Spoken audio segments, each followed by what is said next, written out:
Hey, this is Keith at shipwrightskills.com, and we're building a stand-up paddleboard with jarvisboards.com. I got the kit from them, and it's a plywood kit with paper plans and other cool, PDF information and all that stuff. So I got the full-size paper template. There's lots of different options of things that you can get or not get as far as the plans or the actual wood pieces or all that kind of stuff, accessories go. But I opted to just get plans for everything and make my own accessories. There's the PDF printed out, fairly comprehensive instructions, full size, fin plan, all that good stuff. The kit comes, wrapped and mailed, and everything came undamaged. And it's some nice light plywood, thin and laser cut, and labeled with numbers and letters. I think some letters. But anyway, I would recommend taking everything out and just kind of looking it over. It'll just get you excited. I'm sure all the parts are there and everything fits, but just kind of familiarize yourself with it, and you'll be all excited. Make sure that all the butt blocks are there and that, everything fits in the holes, and you'll just, you can start to visualize what you're building. So now on over to the handle though. This is a concealed handle, so it'll be underneath the top sheet and you won't really ever see it, other than you'll just see like a hole in the deck. And I thought that was a cool way to do it rather than a screw-on handle. If you want to do a handle that screws on to the outside, do it. You'll have to make blocking be simpler than this. That goes basically in the same spot, but I thought this handle would be fun. And they have the plan at Jarvis, so use that. And this is a spot where you can use some cool wood that you've been saving and you didn't really know why you were saving it because it was small and weird. I decided to use this cool mahogany I had. Those are leash plug and vent plug. So yeah, heavy handle. So because you don't want to start fiberglassing for the first time ever on the whole board, I recommend you just fiberglass these two pieces, the handle and the fin box. Nobody's ever going to see the fiberglassing job you do. It's going to be inside the board, so if you mess it up, who cares? So low expectations here. This is high performance 2-to-1 epoxy from Total Boat, and I'm just using one of their cool epoxy squeegees, spreader maybe it's called, to push the glass down carefully. You want to make sure that when you're doing this that you're not dragging too hard on the glass, or you're going to make the glass opaque. So the idea is to get this to look super clear when we're done. So you're just like gently massaging this glass down. And if you notice my coaster that I was using under my mixing cup, it's this Keith Decent utility mat. It's a silicone mat that allows you to kind of make little tools out of epoxy you would otherwise throw away. This is my strong back.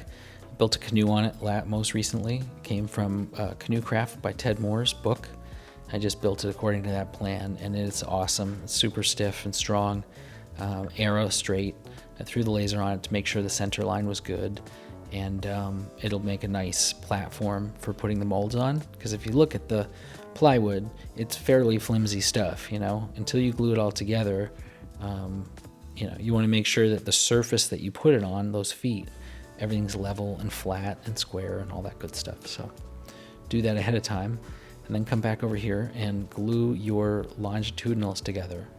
So make sure to lay them out in a like butterflied, so there's mirror images.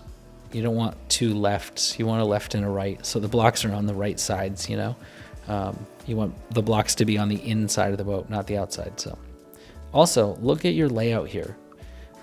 The station spacing is like 8 inches everywhere except the end stations. It's very, very common in boat building to do that. So I just laid out my 8-inch spacing everywhere and then decided which end the front was and looked at my plan and did that 5 inches at the front, 5-inch spacing for the front one. But you'll know that it doesn't work if it doesn't work. But if you think about it ahead of time, it'll all go so easy.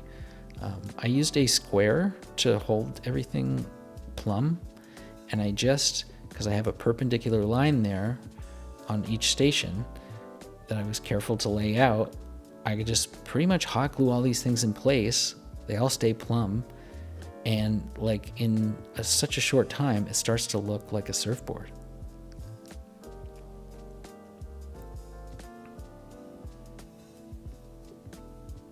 So because everything was laid out carefully, the backbone just drops in and the rails just click right in.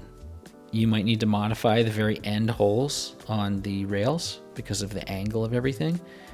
I just needed to open mine out a little bit just so the tenon would go into the mortise.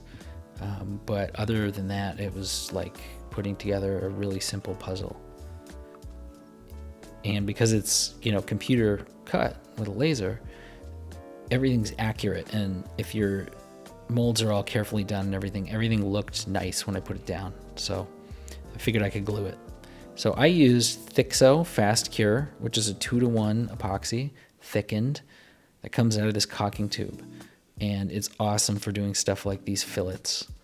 The fillet is structural, far stronger than just like a yellow glue or something like that would be, or polyurethane glue. It's like unbelievably strong, thickened epoxy.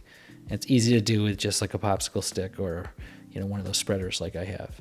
The trick with the Thixo, because it's 2 parts, is that you got to get both parts to come out before you put the mixing tip on.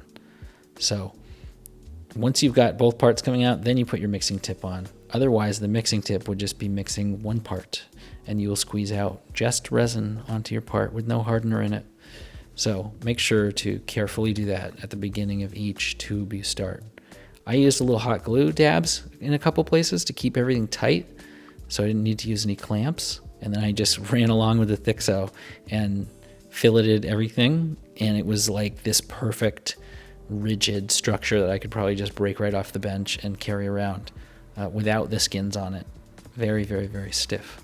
And now it'll hold its shape and not go weird when I clamp stuff to it, so that'll be good. I cleaned up any epoxy that was sticking out and I threw the plan on top. You want to mark out your finbox right now because we're going to glue the top sheet over it. You want that finbox to be in there now so that way we can find it again, through the top sheet later with the router. I just used the finbox itself to lay it out. I knew where the location was, and then to get the width and the depth, I just used the finbox and combo square to set where those cuts are going to be.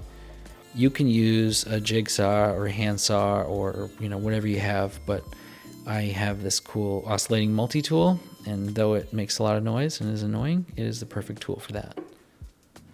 Hot glue. I just hot glued the finbox into the position with the fin in it, so I knew where the finbox was, I knew it wouldn't tilt, and then I Thixo'd the crap out of it. A whole bunch of that stuff in all the corners. And now it's stronger than the plywood backbone that you cut away. I didn't want these little swoops here, so there's little swoops there. You don't want them. I just planed those right off. You want to take a batten right now to the whole board and kind of look for any bumps and get rid of those. Anything that kind of needs to be worked out, you want to work out before you put the wood on top of it. And also mask off this finbox so it doesn't fill up with glue later. You'll be happy you did. So come back for part 2. And if you liked this, subscribe. I'd love it. It'd help me out.